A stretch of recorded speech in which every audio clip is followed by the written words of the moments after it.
Então, vamos começar aqui o nosso programa hoje, como sempre, bem felizes, como sempre, querendo você aqui com a gente, sempre coladinho na tela da Novo Tempo ou nos ouvindo pela rádio Novo Tempo, uma cadeia de comunicação, levando vida e esperança, palavras de fé e querendo que você esteja muito feliz onde você estiver. Claro, não vou dizer para você que sei que você está completamente feliz, que nada te aconteceu de difícil. Não penso isso, mas penso que você pode repensar, reconstruir, começar de novo.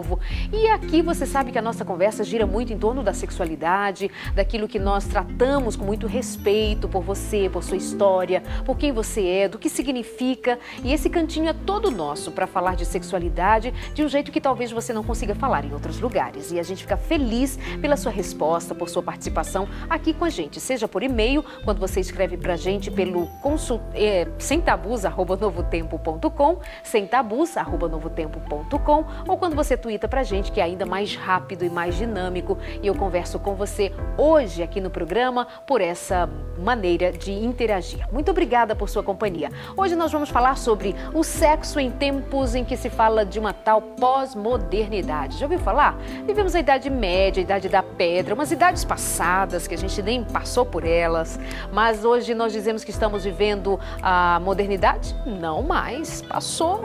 Agora dizem que nós estamos no tempo pós-moderno e é preciso saber o que pensar, como agir, como conviver com essa mudança de pensamento nesse tempo de transição, levando-se em consideração os nossos princípios, os nossos conceitos, os nossos tabus em tempos pós-modernos. É bom que a gente pense sobre isso. Então hoje um programa talvez um pouco mais filosófico, mas como sempre a sua participação e a participação de gente muito boa, como o pastor Alexandre, que é aquele líder que está sempre no Conexão Jovem e hoje aqui com a gente, falando diretamente para os jovens e para os casais e para todo mundo. Bem-vindo.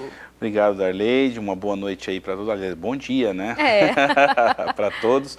Para mim é uma alegria muito grande estar aqui hoje e principalmente falando dessa temática que eu penso que é de suma importância hoje.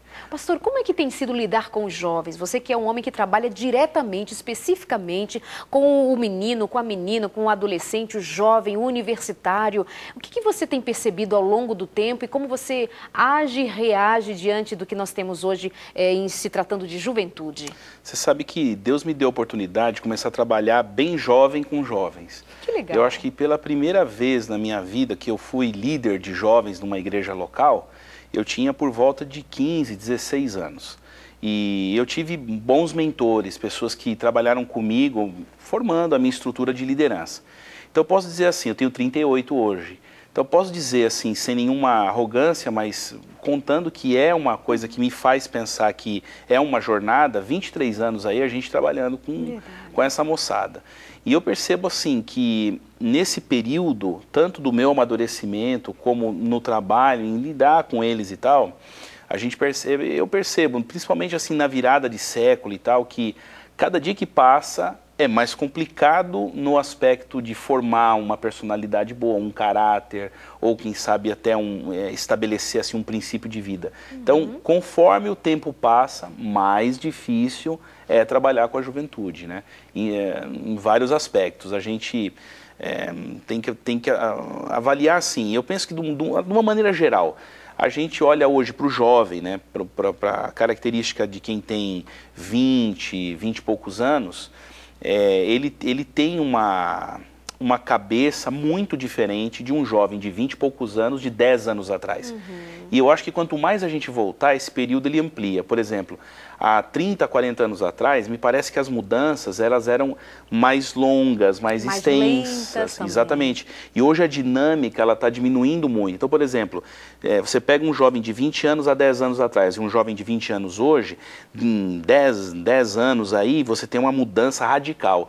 E eu acredito que daqui 5 anos, a gente vai ter uma mudança muito mais radical. E daqui a um ano, eu acho que isso, o avanço tecnológico, o avanço de ideias, a pluralidade, a globalização, tudo isso contribui. E o que é essa história de pós-modernidade na cabeça de um jovem desse que já está nessa transição forçadamente?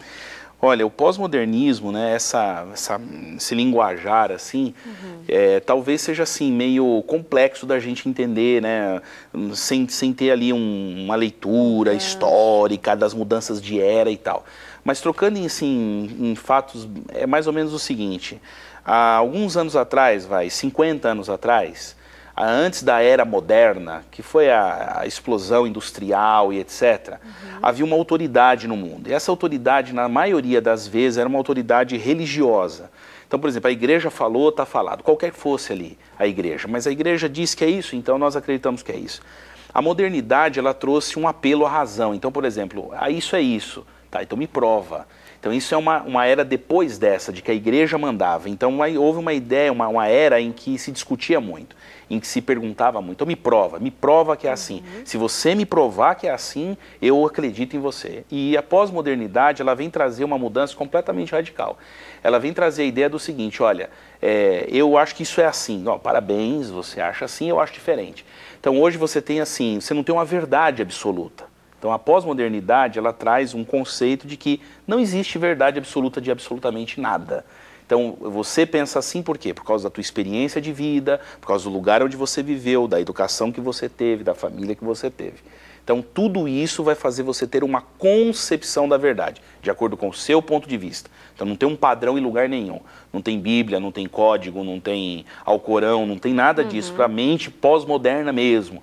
Para eles a minha experiência. A sua experiência fala muito mais alto do que qualquer princípio pré-estabelecido. Então o que a gente vai fazer? Um povo, uma igreja, uma ideia, dogmas, como é que a gente... princípios? Vamos então agora ficar com esta questão, princípios. Como é que se trabalha princípios que até então a igreja, as autoridades, o nosso pensamento estava nessa formação de que princípios não mudam. E agora vem dizer para assim, não muda para você, porque para mim há 5 anos eram alguns e agora são outros. Como é que ficam? Você sabe que a pós-modernidade não é um bicho-papão, porque muita gente, quando fala de pós-modernismo, se preocupa muito com a questão assim, nossa, agora está tudo perdido, porque o pós-modernismo, ele traz uma coisa boa com ele. Ele traz o questionar, e o questionar é bom. Então, por exemplo, respostas que eram dadas a perguntas retóricas, por exemplo, você faz a pergunta, você já sabe qual vai ser a resposta. Resposta pronta. Pronta. Então, a pós-modernidade vem abalar isso aí. Então, falou assim, olha, nós não queremos resposta pronta, a gente quer a verdade, o que é mesmo. Agora, esse questionar do que é a verdade e como ele vai conceber essa verdade é o problema. Então, quer dizer, a coisa boa é porque a gente tem uma abertura para discutir os assuntos. A coisa complexa é como você vai estabelecer uma visão, uma linha, principalmente em se tratando de uma vida cristã, né, de você ser um cristão, de você ser um seguidor de Jesus. E aí eu acho que, Darleide, a gente tem que aprender assim, como cristãos, né, a gente tem que entender que um princípio, ele é muito diferente de um costume. E o costume, ele varia muito de cultura para cultura. Agora, os princípios são imutáveis. E até a visão pós-moderna está disposta a entender que os princípios são imutáveis. Então, quando a gente tem uma vida religiosa, uma vida cristã, baseada em princípios, aí você tem a atenção até dessa moçada, dessa juventude aí, dessa geração emergente. Emergente é uma palavra muito usada hoje, principalmente nessa visão. É emergente, a igreja emergente, a juventude emergente. Mas eles estão dispostos a entender que um princípio é princípio. Basta, aí tem uma série de detalhes, mas basta você viver e provar para ele que esse conceito é verdade na tua vida. Porque eles estão cansados de discurso. Então, discursar não importa muito, né? O que eu quero é ver qual que é a prática disso. O que é absolutamente saudável, né? Que é isso que você estava colocando, que é o lado bom desse questionar. E Deus nos dá a possibilidade de questionar. Vinde e arrazoemos, vamos falar sobre isso, perguntem, etc. Deus não fecha a porta e Ele leva em consideração muito isso. Agora, quando você está colocando dessa maneira e você está falando de princípios e a moçada, e nós também, né? Nós também, moçada? Nós também é moçada. Vixe, é uma moçada só. A vida começa aos 40. Como a gente também quer ver a coisa sendo funcional, sendo verdadeira, e não só no discurso. Aí aqui a gente vem com a proposta de falar sobre sexo, sobre sexualidade, a gente vai falar para esses meninos ainda falar sobre virgindade, ainda falar sobre sexo não antes do casamento, só depois. Como é que você tem trabalhado essas questões de sexualidade, que o menino vai ver na televisão, um pessoal super feliz fazendo sexo. Meu Deus, eu estava vendo uma propaganda de uma loja de roupa feminina no horário 10 da manhã, 2 da tarde, tarde, sei lá que hora que era aquela, e assim, a moça trocando de roupa com o rapaz, a moça trocando de roupa, era só para vender uma coleção. Mas às 2 horas da tarde, as crianças estão ali vendo aquela sensualidade toda e aquele casal, e ela tirava a roupa com ele, sensual demais.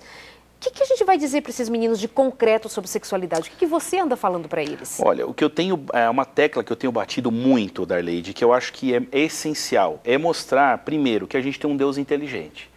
Porque muitos pensam que Deus é arcaico, que Deus pede as coisas para a gente, ou colocou algum caminho, algum norte, porque ele é caprichoso, ou porque ele se porta muitas vezes como um ser mimado, assim, ó, se não é do jeito que eu quero, então eu não quero. Deus, tudo que ele pede, no final das contas, é porque aquilo vai gerar uma consequência. Então eu acho que o caminho da causa e consequência é o melhor caminho de diálogo com a mente pós-moderna. Você fala de fatos reais. Então, por exemplo, olha... Por exemplo, Deus disse, Deus não falou assim diretamente que você não tem que transar antes de casar. É mais que isso. Deus pediu pureza. Porque na cabeça de muitos está assim, olha, eu posso fazer o que eu quiser. Se eu não transar, então eu estou no caminho que Deus está colocando para mim. Essa é uma furada para a juventude hoje, é um discurso furado para a nossa juventude hoje. Porque hoje, o que a gente tem que entender é qual é o conceito de pureza e quais são as implicações emocionais, sociais e espirituais que envolve esse assunto pureza. Por exemplo, uma vez eu estava falando com um grupo de jovens, né, conversando com eles sobre o lance de ficar e tal, e ficar, conforme vai passando o tempo, essa palavrinha ganha tantos significados. Na minha época, ficar era dar um beijinho. Hoje ficar é muito mais que isso. Então, por exemplo, quando a gente fala para o jovem assim, olha, você não deve ficar, pense socialmente numa coisa como essa. Por exemplo, você que está assistindo a gente, vamos dizer que você frequente aí uma comunidade cristã. Eu não sei quantas pessoas tem na comunidade cristã que você frequenta, mas eu sei que as comunidades cristãs, por mais difundidas que elas sejam, elas sempre são comunidades pequenas. Então o jovem está nessa comunidade cristã, ele pega e fica com uma menina, da mesma comunidade ele fica com a outra, da mesma comunidade ele fica com a outra, até que ele amadurece e um dia ele vai escolher alguém para ele viver, para ele casar. E aí dentro dessa sociedade pequena, todo mundo ficou com todo mundo. Quer dizer, aí o discursinho que a gente ouve fora é assim, não, hoje ninguém é encanado com isso, ninguém se importa com isso, qual que é o teu passado, eu não me importo com o teu passado. Isso é conversa fiada, principalmente numa cultura como a nossa do Brasil. Então, eu não sei se o Brasil já mergulhou nessa pós-modernidade nesse nível, porque o brasileiro é conservador. Tem coisas que a mídia hoje está querendo enfiar a goela abaixo da população brasileira, mas que ainda gera uma comoção e de repente a mídia toma um susto e fala, ó, não dá para mexer com esse assunto ainda, porque o povo não quer que mexa com esse assunto desse jeito. Então, por exemplo, hoje, quando eu olhei para aquele grupo, eu falei assim, gente, você tem que pensar que existe uma consequência social. Quer dizer, a menina que ficou com um monte de garotos, ela vai ter problemas sociais, pode ter certeza. Quando não emocionais. Uma garota de 18 anos me procurou como pastor, conversamos no final de uma reunião, de um congresso, falou, pastor, eu já mantive relacionamento sexual com 9 rapazes diferentes. Que isso? E ela falou para mim, e eu fiquei pensando, o que essa menina vai me perguntar? Porque imagina, uma experiência sexual, uma vida, uma menina que já tem uma estrada, e eu pensei assim, meu pai, o que essa garota vai me perguntar? E sabe o que foi a pergunta que ela me fez? Eu fiquei pasmo com a pergunta que ela me fez. Ela falou, pastor, o que é amor? Porque eu não sei o que é amor. Ai, que então dor. você vê assim, uma atitude aparentemente física, do tipo, eu não me envolvo emocionalmente com você. Conversa, isso não existe. Principalmente para a menina, né? Principalmente a mulher. Exatamente. O que ela mais quer é envolvimento emocional. Exatamente. Então, quer dizer, qual era a preocupação dela? Eu fiquei assim, triste por ver a condição dela. Ela falou, eu não sei o que é amor. Quer dizer, eu não sei, agora tenho um garoto, estou gostando dele, mas não sei se eu amo ele, porque eu não sei o que é amor. Quer dizer, uma atitude que ela pensou não vai ter nada a ver, fez ela mergulhar, sei lá, numa crise interna dela mesma, dela pensar, eu não sei o que é amor mais. E uma garota nova, agora você imagina, será que vai precisar de um tratamento psicológico? Será? Será que de repente não vai precisar mergulhar num tratamento psiquiátrico? Vai precisar. Agora, por que vai precisar? Porque a gente não entende que nós temos um Deus inteligente que falou assim, é o seguinte, você tem que se guardar para o teu próprio bem. Deus não tem nenhuma vaidade de dizer assim, não, eu só aceito se for desse jeito. Não é esse o pensamento de Deus. Quer dizer, Deus olha para isso, é lógico que Ele é um Deus santo e Ele não é conivente com o pecado. Mas Ele está pensando no bem da gente.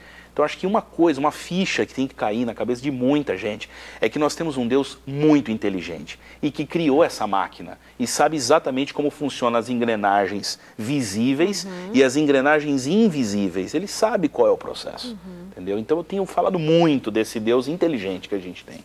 E eu estou aqui curiosa de saber se você deu esperança para ela. Olha, Darleide, é difícil você explicar para uma pessoa o que é o amor. E numa situação dessa é mais difícil ainda.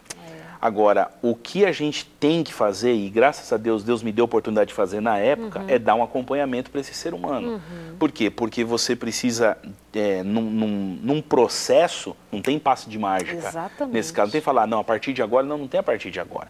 É passo a passo, dia após dia, porque aí tem uma série, você desenvolve hábitos, você desenvolve gostos, é aquela história.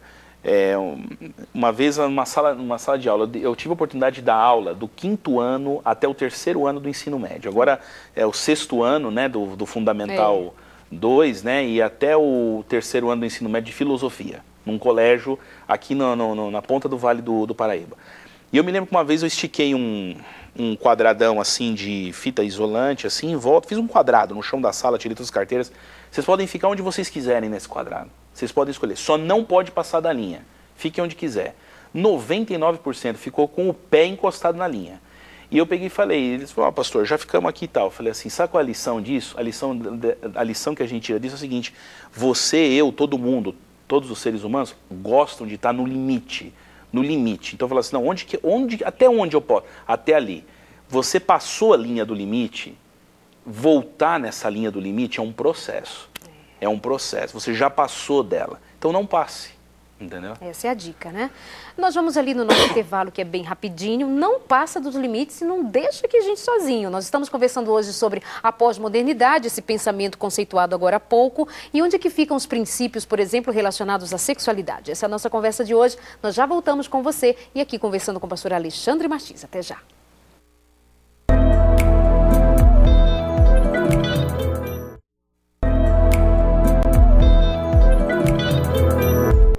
A Itaci está dizendo que programa maravilhoso, completei 1 ano de namoro e assistir o Sem Tabus faz toda a diferença, faz mesmo.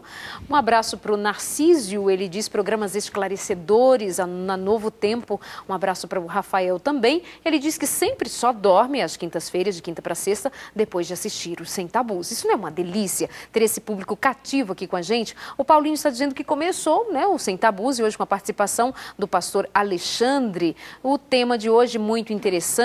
O Edu Bertolo, muito obrigado por esse programa. Quando me casar, esses conselhos vou levar para minha relação. Deus abençoe a todos. Obrigada a você, Edu, pelo carinho também. A Thaís dizendo que o tema de hoje está muito interessante. O Rafael está na sintonia, como sempre, esperando e participando, como sempre. Um abraço para você, Rafael. Para o Edu também. Muito boa conversa de hoje, sexo e pós-modernidade. Manda um beijo para mim. Beijo, Edu, para você e para todos os que estão acompanhando aqui o nosso programa. Muito obrigada pelo carinho. Pastor Alexandre, por que o sexo é tão usado, até parece como moeda, até parece como valor para se vender produtos, por exemplo? Nós falávamos isso agora no intervalo e quando eu citei, inclusive, no bloco passado, a respeito daquela moça tirando roupa, naquele ambiente absolutamente sensual e o rapaz que tocava e ele, sabe, excitado, mas era só para vender uma coleção. Por que se utiliza dessa ferramenta? Você sabe que a pós-modernidade é uma criação capitalista. Eu não sei se foi intencional, mas eu chego a acreditar que sim. Porque eu penso assim, que a base de qualquer pensamento filosófico, quando nasce no coração de qualquer filósofo, esse conceito ele nasce no desejo de mudar a sociedade.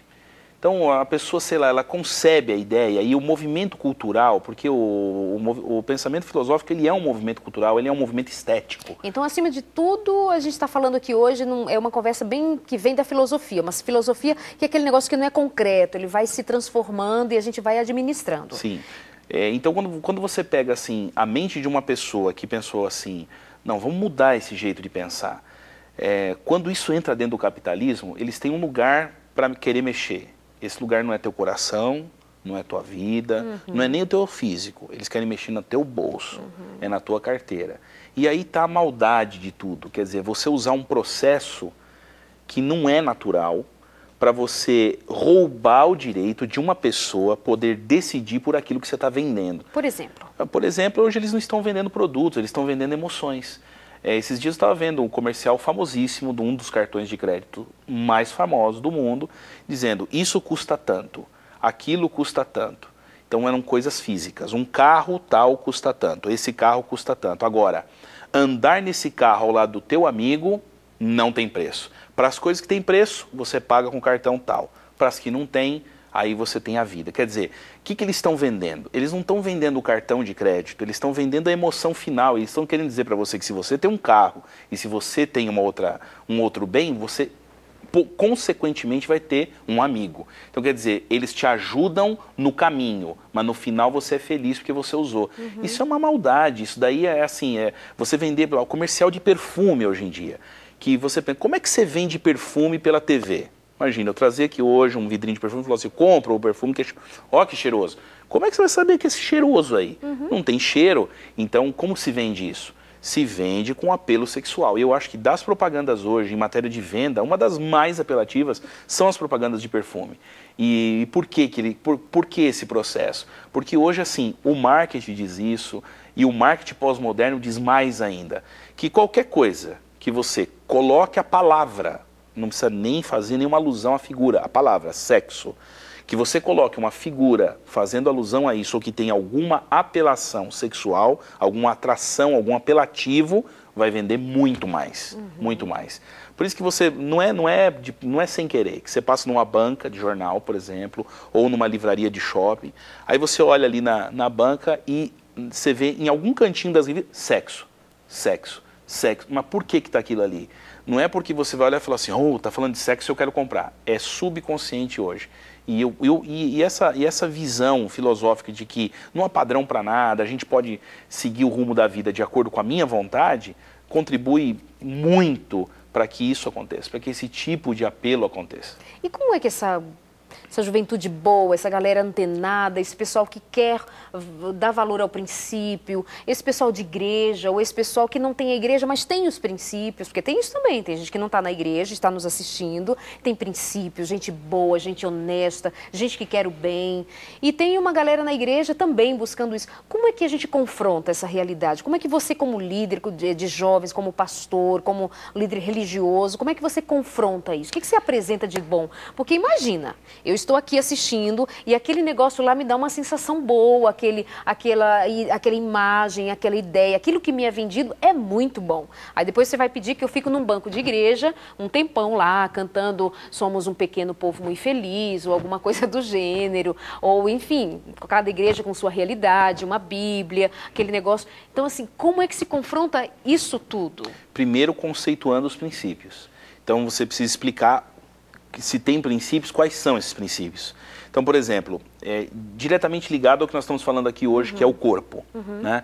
Então, por exemplo, qual é o princípio? O princípio é o quê? É eu não praticar isso, ou eu praticar aquilo. Isso é o princípio? Não. O princípio está relacionado ao corpo. Deus diz claramente na palavra dele que o nosso corpo é de Deus, ele é templo do Espírito Santo. Esse é o princípio a respeito de você. E qual é o preço do teu corpo? Qual é o preço do teu ser? O preço do teu corpo, o preço do seu ser é a vida do Filho de Deus. Então, quando esse conceito chega e é concebido na mente, então você começa a avaliar atitudes. E você percebe que as atitudes não têm que ver com a tua experiência de vida. Elas têm que ver se você vai concordar nos seus atos com esse princípio ou não. Então, vamos supor, se eu entendo que isso é um princípio da palavra de Deus, eu vou destruir meu corpo? Quer dizer, eu vou destruir minha vida? Mas esses meninos estão interessados em palavra de Deus? Eles estão interessados em Bíblia? Eles estão interessados em fé? Eles estão interessados em refletir sobre a morte do Filho de Deus? Olha, eu já ouvi meninos dizendo assim, sim, claro, que imaturamente, mas é de se considerar. Dizer assim, olha, não sei porque que ele morreu, eu só sei que se ele quisesse ele não teria morrido. Ou seja, não tem a menor compreensão dessa tal palavra de Deus. Estou pensando assim, isso não é pior? Eu li há uns 20 dias atrás um livro cujo título é o seguinte, eles gostam de Jesus, mas não gostam da igreja. Nesse livro o autor ele baseia assim, toda a questão no seguinte aspecto. No que você está preocupado quando você quer ganhar um coração de um jovem? Qual é a tua real preocupação com isso? Por exemplo, tua preocupação é que aquilo seja um número? Tua preocupação é que aquilo seja, que aquilo te leve a ter mídia sobre você? Qual é o teu real interesse? Então, por exemplo, quando o jovem, qualquer que seja ele, isso daí não importa nem a cultura, qualquer que seja o jovem, percebe que você faz aquilo por amor ou por interesse genuíno, você tem o coração dele. Eu sempre costumo dar o seguinte conselho para os pais e para os líderes de jovens. Toda vez que você quiser corrigir um jovem ou dar um conselho para um jovem, come 1 quilo de sal antes com ele. E o que sal é esse que o jovem come? Então, come? vamos falar. O quilo de sal que você tem que comer é o seguinte, sente o que ele está sentindo. Veja, enxergue que a maior dificuldade hoje não é para você, é para ele. Porque tudo que se tem hoje é uma avalanche de propostas decorosas, indecorosas, decentes, indecentes. Tudo é preparado para esse público. Por quê?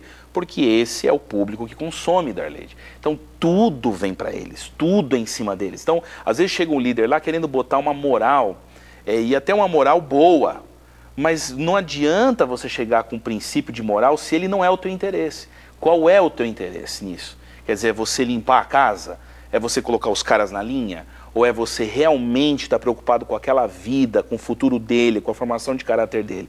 Não existe, você está me assistindo, se eu estiver errado me corrige, mas não existe um jovem na face dessa terra que não responda a uma atitude de interesse e de amor. Não existe. Se você sentar, se você ouvir, se você conversar e comer o tal de 1 quilo de sal que ele come todo dia, o dia que você falar para ele, olha, eu acho que isso não é um bom caminho, ele vai te ouvir de um jeito diferente, porque o teu ato fala mais alto que a tua palavra. Então, a minha palavra não pode falar mais alto que o meu ato. Porque eu posso estar falando uma coisa e não estar fazendo aquilo que eu estou falando para ele, em relação a ele. Então, se a gente viver com real interesse, a resposta para o pós-moderno viver o princípio se chama amor, se chama relacionamento. E quando esses meninos estão olhando para você e te ouvindo falar dessa maneira, eles vão ouvir o discurso de um homem que diz assim, olha, eu também já errei. Você fala, o líder fala de si no sentido do tal do comer o quilo de sal junto com esse menino, para que ele, o pastor Alexandre sabe o que é ficar excitado e não poder, porque ele ainda não era casado. Uhum. Tem esse tipo de, precisa ter esse tipo de conversa? Alguns líderes não gostam de se expor dessa maneira, por quê? Porque eles pensam que quando eles se expõem de uma forma humana, eles estão perdendo o poder de influência. Eu discordo em gênero, número e grau disso, mas também eu discordo de quem diz que você precisa viver o mal para você saber o que é o mal e ensinar o bem. Eu também discordo desse tipo de... Não é isso, então, o comer o quilo de sal. Não é nem um 8, nem um 80. O que eu penso é o seguinte, baseado nas experiências de vida, você tem muito conselho para dar. É aquela história, quem nunca molhou o pé não vai saber o que é molhar o pé. Que nem uma vez uma menina chegou, uma menina e um garoto, né, numa palestra que eu dei com um pacote de caqui. Eu gosto de caqui. E aí a menina me trouxe de presente e falou, pastor, eu trouxe de presente para o senhor. Eu falei, que legal, tal, mas por quê? Falou, porque foi por tua causa que eu comi o caqui. Aí eu não entendi, falei, mas por que você está falando isso? Ela falou assim, porque um dia numa palestra o senhor falou o seguinte, que quando você fala assim, mas que gosto tem o caqui? Você só vai saber que gosto tem o caqui o dia que você comer um caqui. Então, quer dizer, tem coisas na vida que são experimentais, mas não é por isso que elas não têm tempo certo. Então, por exemplo, elas são experimentais, elas vão gerar alegria, prazer e satisfação. Mas se você não fizer uso delas, eu não quero usar esse verbo uso, porque ele acaba depreciando o gênero humano. Mas você não pode fazer uso antes da hora, porque essas coisas não te farão bem. Você já comeu caqui verde? Ele é horrível, ele amarra a boca, ele é insuportável. Mas quando ele está maduro, na hora certa, ele é uma das melhores frutas que existem na terra. Então ele tem hora. O livro de Abacuque está lá. Existe tempo de plantar, tempo de colher. Pode ser que teu corpo esteja pronto, mas a sua cabeça não. Então você precisa entender isso, porque o corpo fica pronto antes da cabeça. E a cabeça, o estado emocional, é muito importante. Então, por exemplo, o líder hoje, o pastor Alexandre, ele tem a sua vida pregressa, ele teve suas experiências e os meus conselhos, eu deixo bem claro que eu baseio nelas mesmo. Eu não costumo contar as minhas histórias. Uma vez só, eu fiz uma das vezes, porque amigos meus que me conhecem da minha época de juventude, hoje, até um tempo atrás, assim, idos tempos, aí uns 5 anos pelo menos, encontrei um ex-amigo, digo ex-amigo não porque eu não sou mais amigo dele hoje, né, porque ele morreu, infelizmente. Mas ele olhou para mim e falou assim, e aí, você está fazendo da vida? Quer dizer, um cara que não era cristão, eu falei, eu sou um pastor. E ele sentou no chão para dar risada. Ele falou, você está de brincadeira. Eu falei, eu não estou de brincadeira. Não que eu tenha sido também né, a mente do mal, assim. Mas eu dei muito trabalho para minha mãe, eu dei muito trabalho na minha vida, assim, para as pessoas que me amavam. Eu tenho no meu rosto aqui, que o pessoal aqui tem um trabalho com a maquiagem. Eu falo que eles não fazem maquiagem mesmo, fazem reboco na minha cara. Porque tem que chapiscar, fazer, passar um esmerilzinho. E o que foi tudo isso? Isso tudo foi inconsequência, quer dizer, eu precisei tomar 28 pontos no meu rosto, né, num acidente de carro para pensar, poxa, será que não dá para você dirigir de um jeito diferente, né?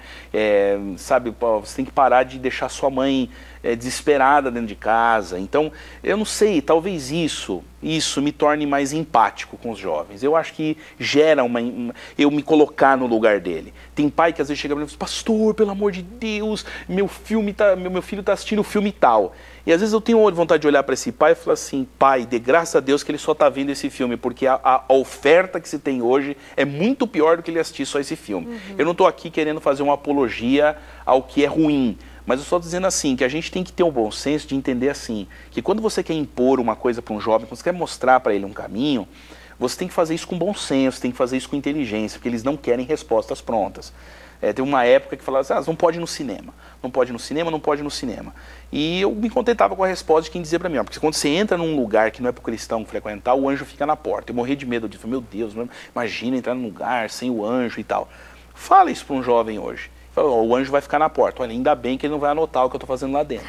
É verdade. Então, quer dizer, eles não querem resposta pronta. Agora, por que eu não posso fazer isso? Então, trabalhe com causa e consequência, ponha limites. Assim, é um tema tão amplo, né? Mas o que tem de adolescente gritando por limite para o pai e para a mãe, o pai e a mãe não entende. O pai e a mãe acham que o adolescente quer liberdade. Ele vai te odiar quando você colocar limite, mas é o único jeito que você tem para ele entender que você ama ele. Que contraditório, é uma loucura. Ele vai mostrar para você que ele quer te odiar, mas num dado momento vai cair a ficha que ele faz isso porque ele me ama, que ele se preocupa comigo. Entendeu? Ei, pastor, essa história de cair a ficha não é do século passado, não? Você fala o termo? É o termo? Ah, viu? Porque agora é cartão, nem cartão mais, agora caiu o chip. Caiu o chip. O Eduardo Bertolli está dizendo assim, seria tão bom que muitos líderes comessem 1 quilo de sal. O pastor aí tem Twitter? Eu acho que o pastor aí é você. Eu acho que sou eu. Qual é o seu Twitter? Pode falar? Posso. É @, né? Que é a linguagem do Twitter. P de pato, R de rato, PR de pastor, PR_Ale. Pronto, tuita aí para o pastor Alê, líder de jovem, sempre está tuitando bênção para a tua vida. Pelo fato do sexo ser uma coisa gostosa de se fazer, algo que sentimos prazer só de pensar, tudo bem. O Andracon, ele disse, é usado pela mídia, então, essa ferramenta para vender produtos. Vê se pode, não é? Mas e o pastor Felipe também está nos acompanhando, já esteve aqui com a gente. É o Felipe Heiderich, ele mora lá no Rio de Janeiro e ele diz aí, o programa está muito bom mesmo. Um abraço para o pastor Alê. Um abraço para ele também. Eu tive a oportunidade de fazer o Conexão com ele. Ele tem um movimento muito joia, que não estou só, né? E é muito legal, muito legal. Um abraço, pastor. E ainda mais, o Idarleide manda um abraço para minha fofa. Muito bom o tema de hoje. Esse pastor é muito bom com as palavras e muito perceptivo ao seu redor. Muito bom. O Cadu e a Vivian, um beijo, um abraço para vocês, meus queridos. A Lucy diz, estamos ligados, eles são lá de Itabuna, na Bahia. Muito bom ter vocês sempre na companhia. A Fanny Oliveira dizendo, como posso explicar de forma convincente para outro jovem que ainda é possível se manter puro, mesmo diante de tantas influências? Boa pergunta. Nós vamos ali para o nosso intervalo, a gente volta com essa conversa boa, conversa cabeça hoje para a gente pensar, porque afinal de contas vai sobrar para a gente. É você que tem que decidir a sua vida, a sua história, não é verdade? Não é nem Deus decide por você. Então pensa sobre isso, a pós-modernidade, a sexualidade, o ser puro, o ser santo, ser separado por Deus. Isso é uma conversa para quem quer ser feliz de verdade. Nosso intervalo é bem rapidinho, a gente já volta aqui no Sem Tabus. Até já.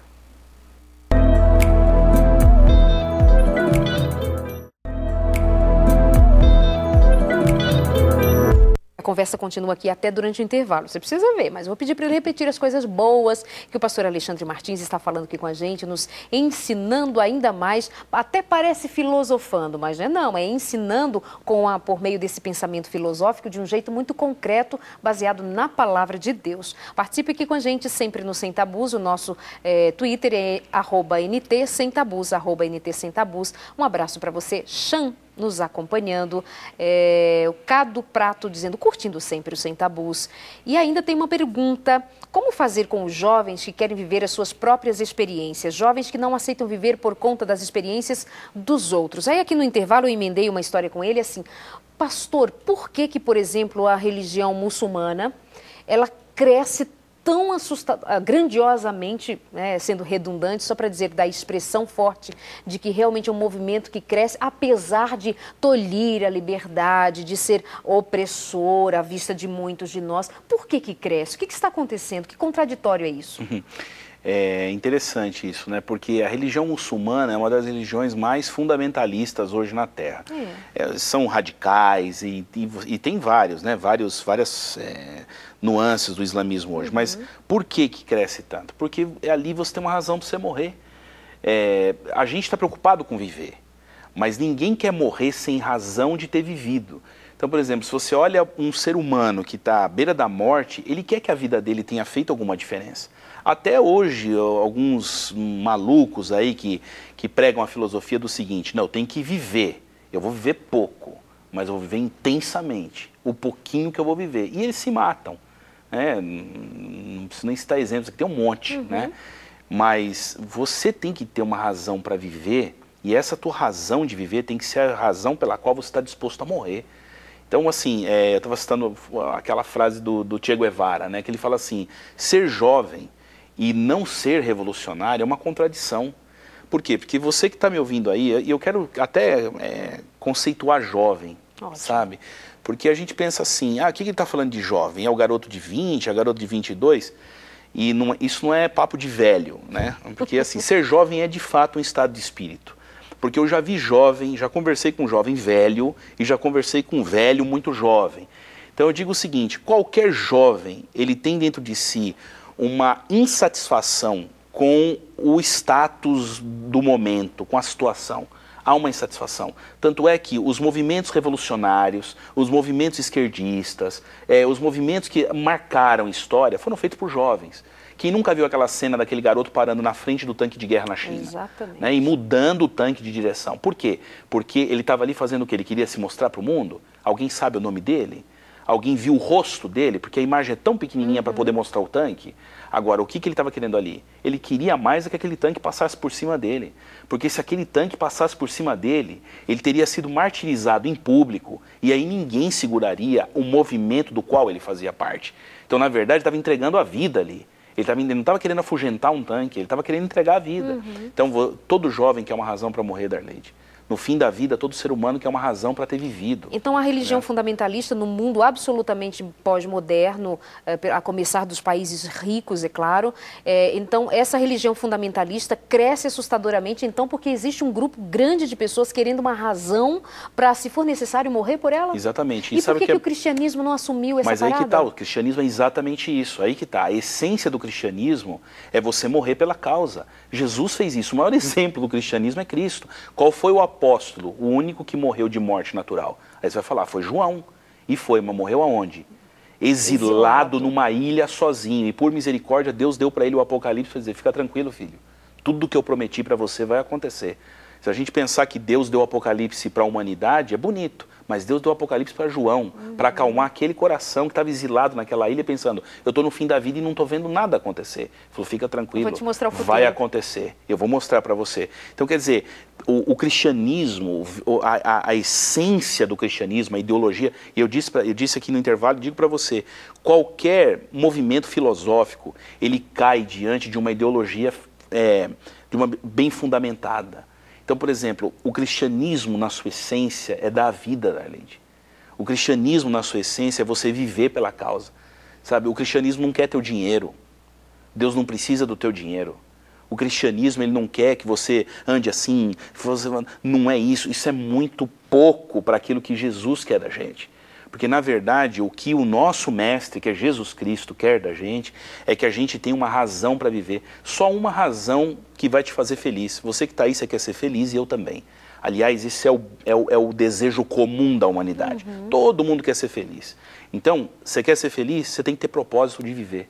Se você não tiver uma razão na sua vida para viver, você não vai ser feliz nunca. Você pode ter carro, casa, casamento, filho, o que você quiser. Coisas boas, até coisas boas. Nunca será feliz. Não tem ideologia nenhuma. E eu vou dizer, o que falta hoje na cabeça da moçada é uma ideologia. Uma ideologia correta do que significa viver o Evangelho. Então, viver o Evangelho hoje é você não se entregar, você não é uma marca. Você não é uma etiqueta, você não tem que ser aceito no grupo social porque você usa um tênis. E pelo que todo mundo diz. Exatamente. Isso que você está dizendo responde à pergunta do Andracon, que o Andracon, inclusive, está aqui me pedindo para mandar um abraço para sua sogra, né? Tá bom, já vou te mandar um abraço, mas deixa eu repetir tua pergunta. Ele está perguntando como pedir... aliás, como convencer um jovem que não aceita viver por conta das experiências dos outros? Como convencer os que querem viver as suas próprias experiências? Você está dizendo como é que o jovem que está ali, esse rapaz que nos pergunta, ele quer convencer dos seus amigos na faculdade que o seu estilo de vida é o que vale a pena e faz ser feliz? Você sabe que a juventude ela tem o desejo de ser radical. A palavra radical está na moda. Uma vez um garoto se levantou e falou, pastor, eu nunca vou ser crente. E eu falei para ele, mas por que nunca vai ser crente? Porque eu quero ser radical. Eu falei, mas o que você está falando para mim não faz sentido? Ele falou, mas por que, pastor? Eu falei, cara, olhe para você. O teu estilo, o teu cabelo, a tua roupa, o que você usa é exatamente o que todo mundo usa. E se todo mundo usa, o que tem de radical nisso? Quer dizer, se você pega um movimento radical qualquer que já fez história nessa terra, era o desejo de mudar a situação e não de se adequar a ela. Falei assim, agora, você quer ser radical? Nada contra a maré. Vai ser cristão para você ver o que significa ser radical. Eu penso que o jovem que quer experimentar o mundo, ele quer experimentar na sensação de querer o radical, o diferente. O que eles têm que entender é o seguinte, que tem uma experiência radical para você no cristianismo. Entendeu? Tem uma experiência que vai ser avassaladora na sua vida no Evangelho. Sabe? Tem uma mudança para virar a tua vida de perna para o ar na mensagem de Jesus. Então, quer dizer, se você quer uma experiência de verdade, que realmente vai fazer sentido na tua vida, de você falar, nossa, virei de ponta cabeça, ouve Jesus e segue o que Ele mandou. Porque aí você vai estar fazendo o oposto do que esse mundo está falando. Que o espírito do mundo hoje é cauterizar teu coração, é amortecer você, é emburrecer você. É dizer para você, não, nós estamos te dando escolha. Que escolha? Se você ganhou um menu, você tem que escolher o que eu estou te dando. Escolhe aí, tem 5 opções. Não, Deus nunca fez isso com você e nunca vai fazer comigo. Você tem opção. E qual é a tua opção? A tua opção é escolher um estilo de vida, uma maneira, um estado de pensamento. É isso que Deus quer da gente. Ele pede inteligência por ser um Deus inteligente, exatamente, né? Vamos lá. Oi, Darleide, eu estou adorando o programa. Sou o Antônio do Paraná. Manda um alô. Valeu, um abraço, Toninho, para você. A Wave de Pego dizendo, e ainda é feriado amanhã, acordadíssimo lá em Porto Velho, acompanhando o nosso programa a esta hora. Que delícia ter você também aqui na companhia. A Ruth Pereira dizendo, abraço ao pastor Alexandre, ela é de Tucuruvi. E está acompanhando o programa dizendo que está ótimo. Um abraço para ela também. Um abraço. Darleide, boa noite. Um abraço para você que nos acompanha. Boa noite, querida Aline. Muito bom ter você na companhia. Então, você está me falando, você está propondo que, na verdade, mais do que discursar, nós precisamos retomar essa história de ser jovem, de ter uma ideologia, uma verdade para contar, mas assim, de um jeito que eu possa convencer até em silêncio. Não preciso nem ficar discussando. Aquele menino lá estendeu os braços e não teve discurso mais grandioso, retumbante. Mas como é que isso tudo... Vamos linkar aqui de volta, indo para o fim do programa, sim, a história da sexualidade, onde é que entra aí, então? Acho que é uma questão de escolha, Darleide. E é uma questão de escolha, assim... Uma escolha que você faz racionalmente. Porque a escolha oposta à prática... Por exemplo, eu decidi ser puro, por exemplo. A escolha oposta a isso, muitas vezes é tomada irracionalmente. É verdade. Entendeu? Sabe o que eu estou lembrando aqui? Enquanto você fala, eu lembrei do movimento do pastor, que o pastor Nelson Júnior, que já esteve aqui, Eu Escolhi Esperar. É um movimento, assim, que propõe essa radicalidade da pureza, mas ele tomou isso como bandeira, ele não... É a missão dele. E aí ele toma isso como bandeira e, assim, o universo de seguidores nas redes sociais que esse movimento tem, e falando, escolhi esperar, eu prefiro a pureza, os jovens se movimentando, e foi notícia no Globo, nas grandes, na CBN, nas grandes redes de rádio, de TV pelo Brasil afora, chamando a atenção. Gente, saiu no Fantástico outro dia, na Rede Globo, dizendo assim, gente, tem um grupo de jovens que prefere não fazer sexo, como se fosse assim, venham ver, existem ETs. Mas é um movimento grande. Essa postura firme que a gente precisa trazer para dentro da sexualidade? Eu acho que mais do que a postura firme, eu sinceramente não tive assim um conhecimento profundo desse movimento, já ouvi falar. Mas eu acho que não está baseado tanto na postura firme, eu acho que está baseado porque isso deve ter um propósito muito bem feito, muito bem explicado, isso deve ter uma visão muito clara, não só num conceito religioso, mas num conceito social, um conceito emocional de vida. Não que eu não acho que religião é autoajuda em si, mas no final ela é ajuda, sim. Ela tem que te dar um caminho para viver, porque o fruto do evangelho é vida e paz, né? Então eu penso que a postura em si, rígida ou não é o que vai nortear se o jovem vai andar nisso ou não. Eu acho que quando você deixa bem claro e explicado e faz sentido, qualquer ser pensante, qualquer jovem, adulto, pensante, vai querer avaliar essa proposta, sabe? Vai querer pensar um pouco melhor nessa proposta. O problema é que hoje, assim, na visão moderninha agora, né, ou pós-moderna que seja, tudo que é religioso está fora de moda, é arcaico e tal. E a gente tem que mostrar para esse mundo hoje que a religião, que o caminho é a coisa mais moderna que existe. Sabe? E no final das contas, o tribalismo está voltando, o homem, tatuagem, não estou falando do problema em si, eu estou falando do ato tribal. Então, tatuagem, tribos, cada vez menos roupa, você vê uma regressão humana. Agora, é uma regressão humana ao primitivismo, mas ao mesmo tempo querendo ter um conceito mental avançado. Isso é antagônico. Se o ser humano fosse tão inteligente, ele não estaria se portando dessa maneira.